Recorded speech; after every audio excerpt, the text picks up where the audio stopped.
Hello, good morning, viewers at home. My name is Adeoti Michael. I'm the CEO of Omega Bio-Edutainment.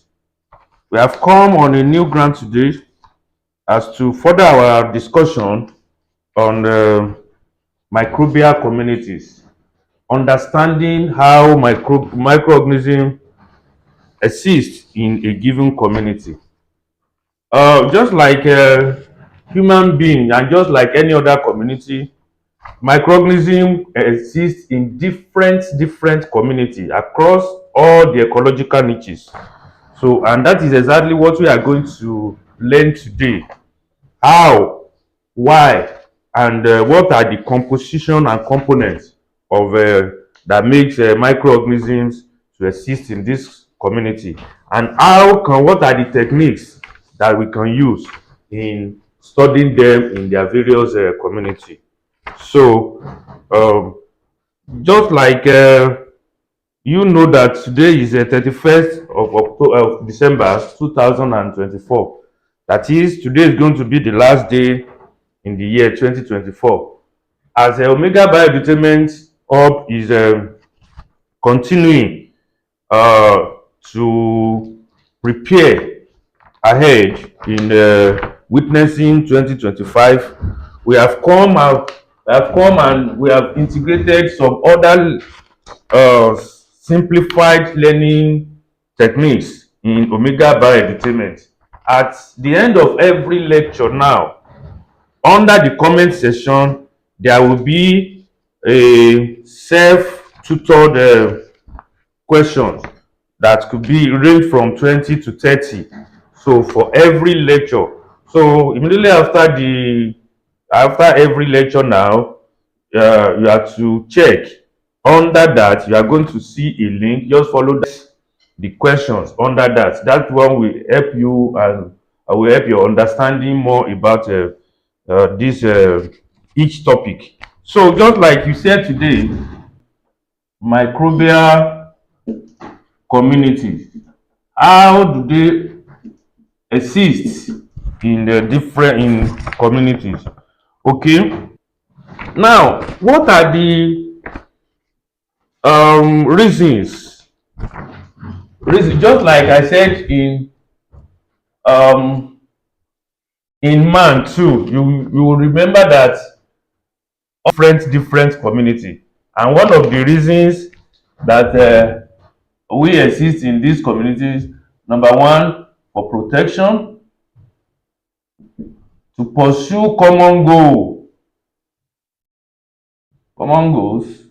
okay, then to be then again to eat together, that is, it could be as a result of nutritional reasons and some others.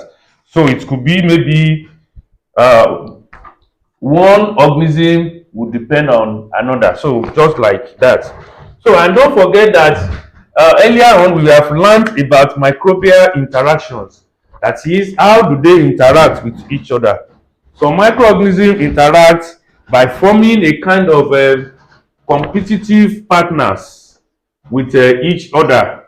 So apart from that, some of them also exist in form of symbiotic association, mutualistic association, parasitic association, and so on and so forth. Even in syntrophic association, and just like you know that syntrophic association is such that the is a kind of cooperative resistance between two organisms that depend on each other. So you have to also know this. Okay, apart from that, the first thing you need to know about things to know. Okay, let's start with things to know about microbial communities. Things to know or things to learn. Things to know about microbial communities. What are those things that you must know? The first thing is that you must know that there are different types of community. There are different types of communities, community association. So that means interaction. You have to be conversant with different types of interactions, such as symbiosis, okay, such as syntrophic. You know what symbiosis means. You know what syntropic also mean. Then, such as a parasitism, okay, and a lot of competition could be form of competition. And don't forget that when we talk about competition, competition actually means that, okay, competition, that when two or more organisms, which could be of a different species or of the same species, when they are competing for limited resources. It could be that they are competing for space, it could be they are competing for nutrition, it could be they are competing for shelter. So once they are competing for the same which is limited, they they are said to exist in that community. Then you also need to know that about microbial community is that they also exist in clusters. They exist in clusters. They exist in clusters. And when you talk of clusters, that is talking about some like viruses can also exist with fungi, can also exist with bacteria, and sometimes can also coexist with other proteins. Okay, so that is why we said they exist in clusters. And whenever they exist in clusters, apart from that, they also exist in diverse in their diversity. I've mentioned this.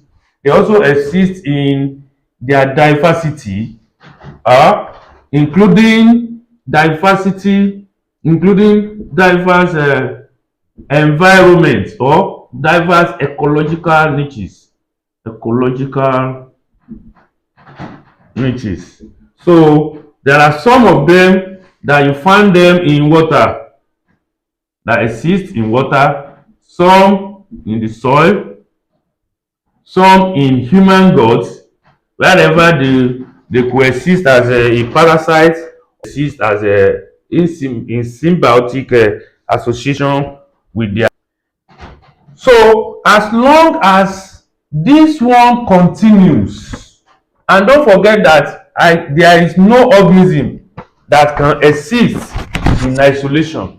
Although microorganisms are unicellular organisms, but they tend to exist in colonies. They tend to exist in association with other organisms, which could be which could be in form of different types of interactions who actually come in. Okay. Apart from that,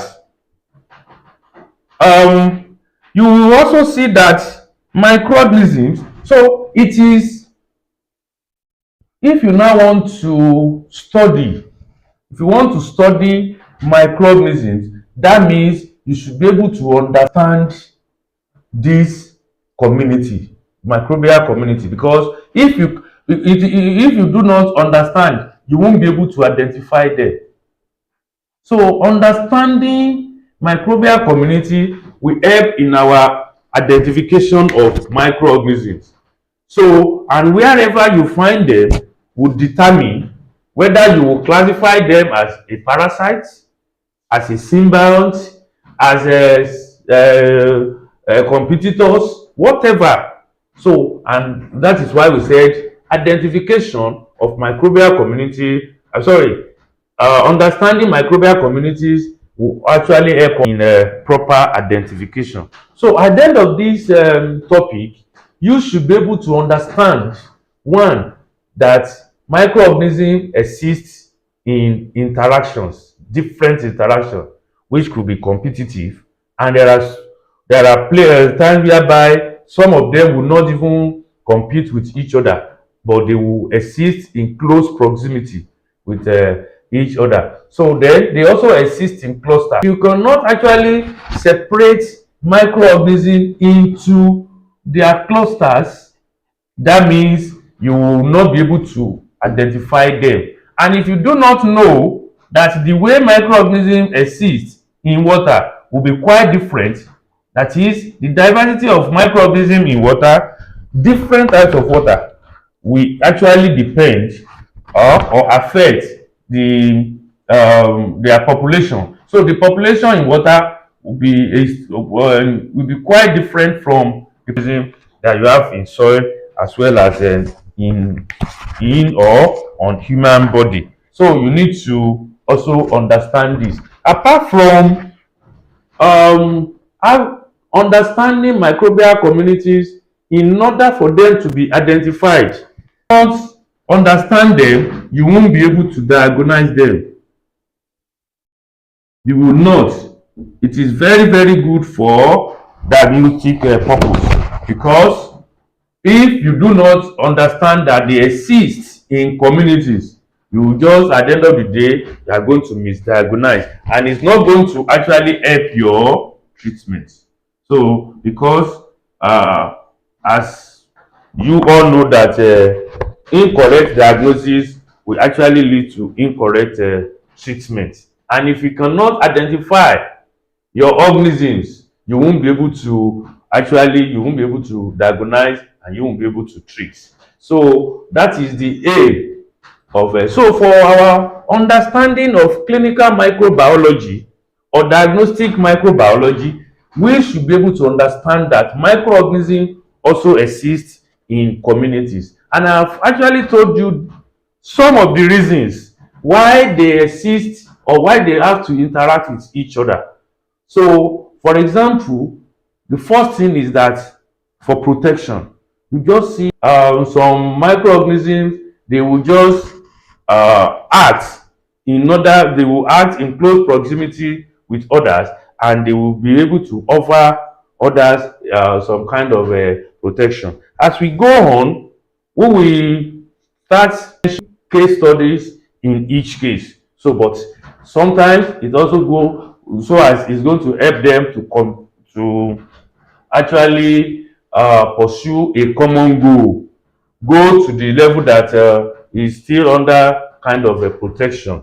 And this kind of goal could be nutritional, it could be others. So you need to you need to know this. Okay.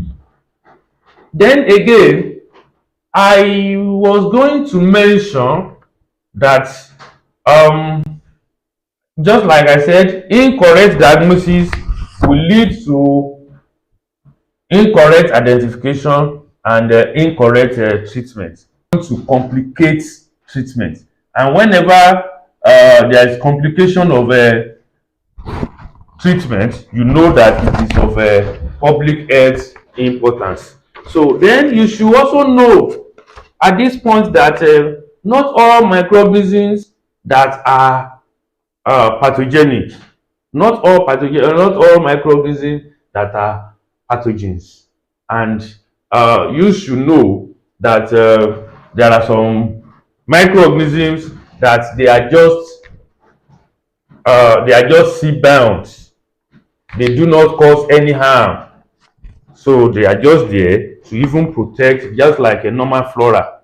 Normal flora on the skin, like staphylococcus epidermis, is just protecting us, because sometimes they tend to even protect our skin from the pathogenic ones. So you need to know about microbial communities, the reasons why microorganisms must continue to exist in community. It's just the same way that we continue to exist in community. So when you are in a community, you will be able to pursue common goal, or you'll be able to have protection. You can begin to say, okay, let us hire vigilante. So the same thing here too. So depending on the ecological niches, depending on the environment, so you need to know that. So let us now start with understanding different types of microbial communities. We want to identify different types of microbial communities that we have. Okay, the first one, and which is very very common, is microbial communities in the soil. The first one is soil. So in the soil, you will know that we have different bacteria, nitrogen fixing bacteria. They are more abundant in the soil. So example of this is a rhizobium. Rhizobium species, then which exists in proximity with mycorrhiza fungi. Mycorrhiza. Okay, the association between a bacteria and fungi is called. And why? What is their importance? The importance is to maintain. The first one is to maintain the earth of the soil. So the first thing is that if you have somebody in any community and that person is not actually maintaining the healthy coexistence between individuals within that same community, you will know that that person supposed not to be in that community. Okay, so apart from that, in the soil, so in the soil now you have different diverse viruses are there, protozoa are there, you have bacteria, they are in that same community, you have fungi. So and this is exactly, and some animals too, small animals like insects. So all animals, all these are members of the microbial communities in the soil. Number one, you have nitrogen fixing bacteria. Example of that is a rhizobium that exists with a fungi to form an association that is called mycorrhiza. And just like I said, that association between a bacteria and fungi is known and is called mycorrhiza. So then this is going to be one, this is going to be two. So the reason is the why. This is the why you have them existing in that soil. The first one is to maintain the earth of that soil. So that is that. So we'll now look at just like what I said, the case study in this case is what I've said, where you have rhizobium species that exists in close proximity with fungi. And what are they doing there? They will enhance soil fertility because they are nitrogen fixers.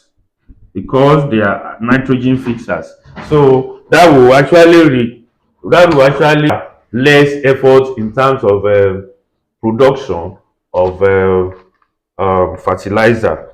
It will so chemical inducers fertilizer. So you can see one of the reasons why microorganisms must continue to exist in communities. So we have seen the reason that number one is going to reduce over dependence or over reliance of chemical fertilizers.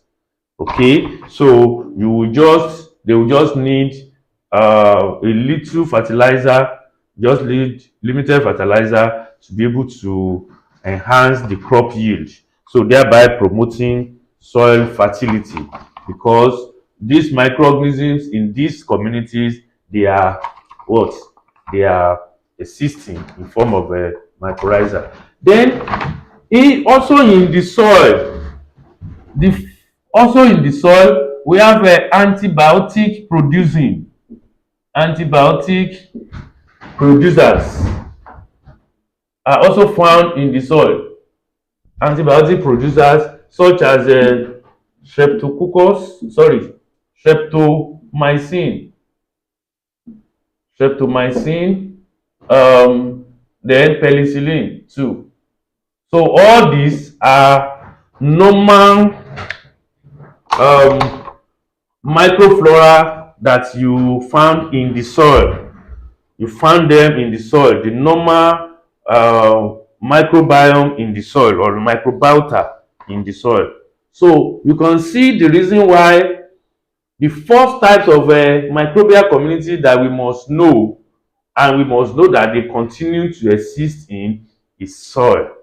So the first one is, we consider that of a nitrogen fixing bacteria, which is a rhizobium, which exists in close proximity with uh, fungi, and that association is actually called mycorrhiza. And because they also exist with other microorganisms like parasites, like protozoa, like viruses, like bacteria, fungi, and some animals. So they also exist in this same community in order to maintain the health of the soil. So, and just like I said, in each case of the types of microbial community we'll be talking about, we'll actually be talking about case study in each case. And I've mentioned rhizobium uh, association with fungi, which tend to enhance soil fertility, because mycorrhiza are nitrogen fixers. They are natural nitrogen fixers. Then they tend to also eliminate over chemical fertilizer, eliminate chemical inducers. So then apart from that, also in this soil, that's antibiotic producers. And don't forget that antibiotic producers, one of the major reasons, the reason why they are producing antagonistic substances um, against other microorganisms in that soil, is for their own protection. Number one is for their own protection. So, and for them to be able to survive in that new environment. So in order to make sure that they eliminate or they suppress the population of others. So you can now see that that kind of association is antagonistic. Is antagonistic, that amensalistic association. We mentioned that in the for like I said, the first types of microbial is microorganisms in the soil, microorganisms that you found in the soil. Okay, microorganisms that you found them in the soil. So don't forget, they are nitrogen fixers, and they exist in order to be able to protect the soil, in order to be able to protect the soil, because majority of them, they are nitrogen fixers. They eliminate over dependence of on chemicals. So you need to know that. Okay, the second type of microbial communities that we are going to talk about, the second types of microbial community that we are going to talk about is the gut microbiota. The gut microbiota. And just like Just like you must have, just like what you, as the name suggests, these are microorganisms that lives in the soil. So why, sorry, in the gut? Why do they exist in the gut now? So gut microbiota. So the gut of a human contain complex. It contains, so they tend to exist in the gut because they exist in complex association. They exist in complex association, okay, association with, in an area that is already densely populated, okay. Apart from being densely populated, the gods densely populated with what? With viruses. The gut contains viruses. It contains protozoa. It contains protozoa. Okay. Then it also contains different types of fungi as well, and other micro this to that help in the digestion. They help in digestion of food. So the gut microbiota that the gut consists of very complex community of viruses with protozoa, fungi, bacteria, and others that help the organism or human to be able to digest food. Okay. Then not only that, they also help to produce vitamins. They help human to produce some certain vitamins, and also protect in the gut. That's what they do. Also protect human from harmful microorganisms, or harmful, in short, from pathogens. So you need to know that. And the case study in this case, the case study is the what is called dysbiosis. It's a case of dysbiosis. What do we mean by dysbiosis? Dysbiosis is an imbalanced state in the gut. So that's why whether you whether you eat or you do not eat, you just see your tummy, your stomach actually making a lot of sound sometimes. So it's a result of when there is an imbalance in the case of this. So in the case of microorganisms that are found to be residents of the gut, okay. An example of that is okay, they now tend to cause this imbalance in the population of the microbiota in the gut, cause diseases, e.g., such as obesity. Cause obesity. They cause diabetes. Diabetes. They also cause what is called inflammatory bowel diseases. Inflammatory bowel disease, which is IBD, not Ibadan. It is IBD. Okay. So And that is the reason why some of the cure or the treatment for this condition is there's going to be what is called fecal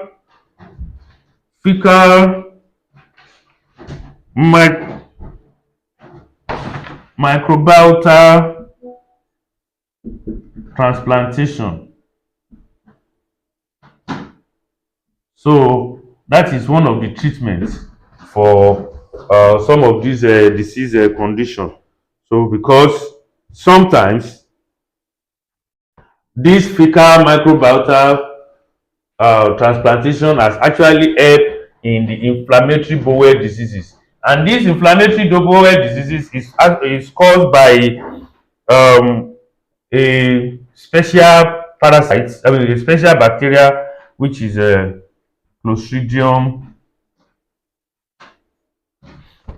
Clostridium difficile. difficile Clostridium difficile. So that's the um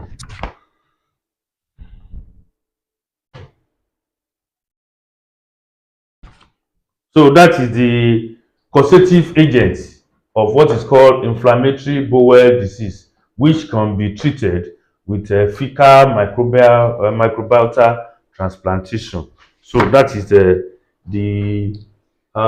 second types of microbial communities or microorganisms existing in a community of that you found in the soil, and we have also talked about that of God's microbiota. So let's go to the third. Let's consider the third one, and that is a marine microbia. The third is a marine microbial communities. That is all the communities that you can find in the marine. Okay. Now, why are we so interested in marine microbial communities? The first reason is that marine microbial community of microorganisms is they are the one that are responsible for carbon cycle and also nitrogen cycle as well. Example of this, example of this is cyanobacteria, which play very significant role. So cyanobacteria, e.g.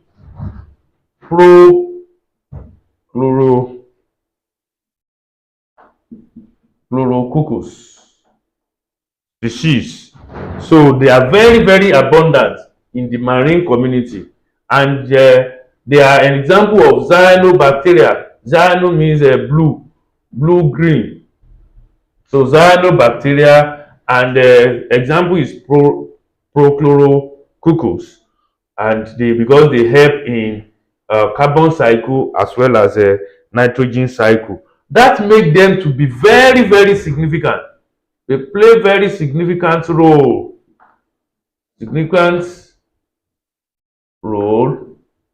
in photosynthesis.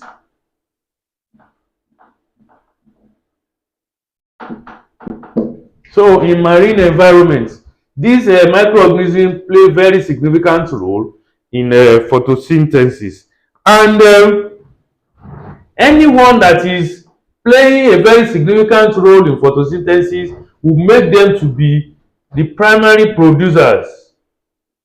They are the primary producers because producers which tend to they are the primary producers which help in the primary producer which help in food, in acting as foundation of food web. You know, food web will actually start with producers. So if you don't have any producer in any ecosystem, that means you cannot even have a very good in fact that environment is not going to be safe at all. So, and the case study we are going to consider here is that of role played by marine global phytoplankton. Phytoplankton. Okay, so this play a very critical role in sequestration, that is circulation, sequestration carbon carbon in deep ocean. So it is because of the depth, this phytoplankton, they will serve as primary producer. They will serve as primary producers so that the organisms or animals in the deep oceans that are living deep in the ocean can actually depend on them as a primary producer in that same community. So that is the third one, the third type of microbial community. We have the first one, we talk about microbial community in the soil, and where we talk about nitrogen fixers. We'll talk about bacteria, rhizobium association with fungi like mycorrhiza, and we know what mycorrhiza do in the soil. Nitrogen fixers reduce over dependence on chemicals, thereby making that environment also safe for other microorganisms that will definitely live in the soil. And we also look at a case of antibiotic producing organism, antibiotic producing. That was time that they came across antibiotic that was discovered by Alexander Fleming. So there are also then the second one is we also examine microbial communities in the guts, and we said that the guts is already overpopulated, densely populated with different types of microorganisms. Talk of viruses, protozoa, fungi, and all these community exists so as to help in the digestion of foods, production of vitamins, and also protects human from harmful pathogens. And that is now look at a case that is called dysbiosis. That is whenever any of these organisms, they have tolerable population. So whenever that population is now below that threshold, so it's going to lead, if it is below, it's going to lead to what is called dysbiosis, and that is what is called imbalanced states in the gut.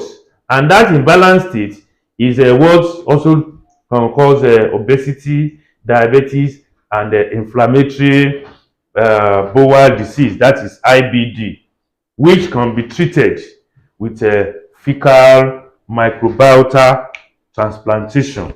So you must have heard about this, whereby some patients are actually being treated with feces, that is microorganisms that are present in the soil,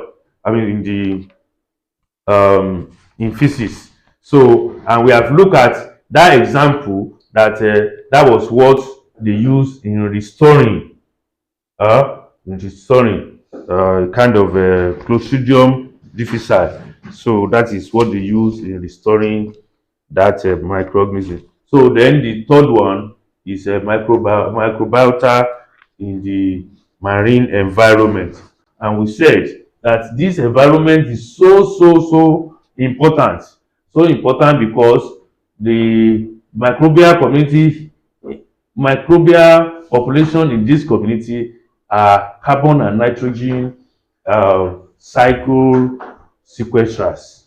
So they tend to sequestrate the amount of carbon that will be available to organisms even in the deep ocean.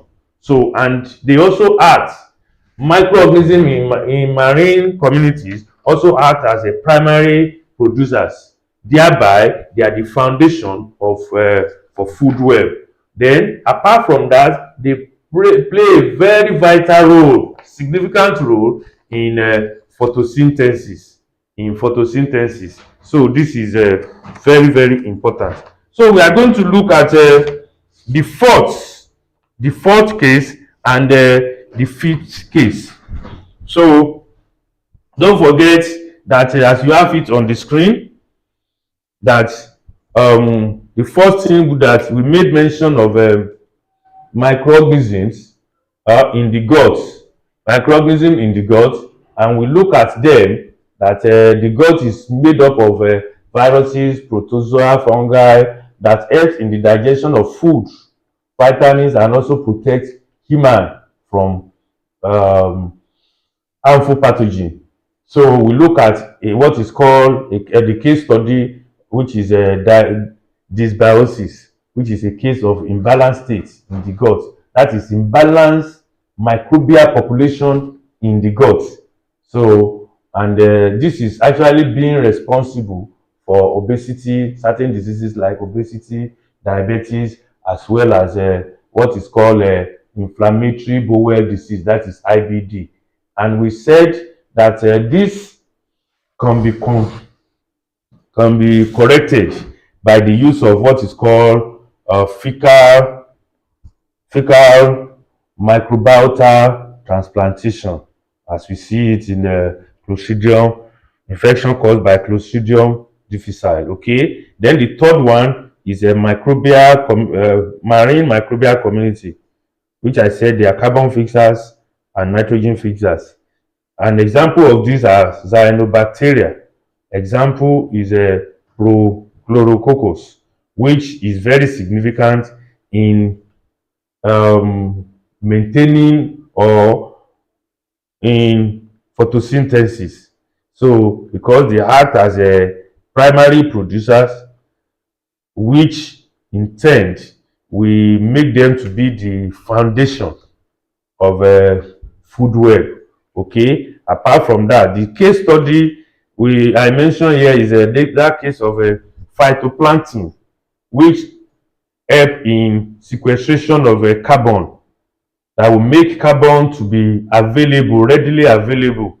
So we have in the deep ocean, this organism will make sure that there is regular production of carbon that will be very very useful to the organisms that are living in the deep ocean. So this is very very important. So let's go to number 3 and 4.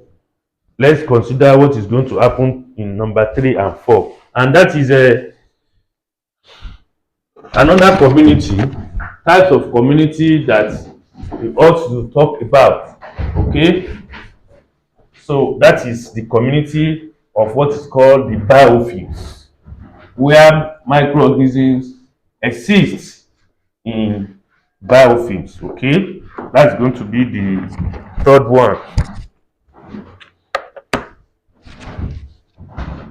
So biofilms, this is number 4, biofilms. Okay, now biofilms, just like I think I mentioned it sometimes, biofilms are very very complex association,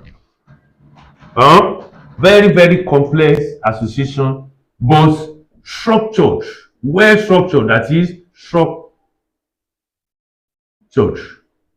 very very structured and organized to the level that well structured to the level that they attach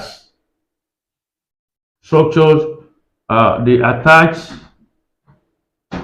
to add surfaces that help in the attachment of microorganisms to hard surfaces. Okay, and why are they there? Why are they there? This helping them in hard surfaces. They exist in what is called uh, they exist with extracellular protective, or what we call extracellular polymeric substance. They exist with extracellular polymeric substance, okay, which make them to be able to attach to surfaces. So this is found, it is very common in rivers, lakes, that you see them very slippery. Hmm? So all these in rivers and lakes, these are naturally made. These one are naturally made. Then there are other man-made biofilms, especially those ones that attach to pipes, medical devices like equipment, medical devices, you find them there. So these are man-made biofilms. Okay, and you should know the reason why they exist like this. They exist in biofilms so that they will be able to attach themselves, so that it will be very difficult for any toxic or any substance for them to be swept away. They do not have pili, or they do not have capsule, but what they have is what they can undergo in a kind of community. They exist in biofilms, which is complex combination of well structured community members that they attach to hard surfaces by the use of extracellular polymeric substances. So, and this substance will help them to exist either naturally. If they exist naturally, you find them in the rivers as well as in the lakes. And if they exist as man-made, so that is where you see them existing in pipes and medical devices. So let's look at the case study of biofilm. So this is very common in cystic fibrosis. You can easily see this one now. This one is quite different from cystic fibrosis, that is autosomal recessive inheritance. So it's quite different. This one is in microbiology, not in genetics. Okay, so there's nothing so genetic about this. This one is a bacteria. So the only thing is that in the case of this cystic fibrosis, they are not the primary bacteria, are not the primary cause. But whenever you see this bacteria or this organism, they are such that if one of these pathogen, or if one of these microorganisms is gaining a kind of entrance, or is already surviving, is already successful in that environment, this microorganism will tend to invite others. So this condition will make this individual with cystic fibrosis is going to make them to be more vulnerable, because the microorganism will form a kind of biofilms. They are going to form biofilms with the lungs. Don't forget that this affects the liver, the lungs, and a lot of vital organ in the body. So they attach with the lungs, they form biofilm with the lungs, thereby worsening worsening the condition worsening the condition of worsening the condition by making it more chronic and antibiotic resistant.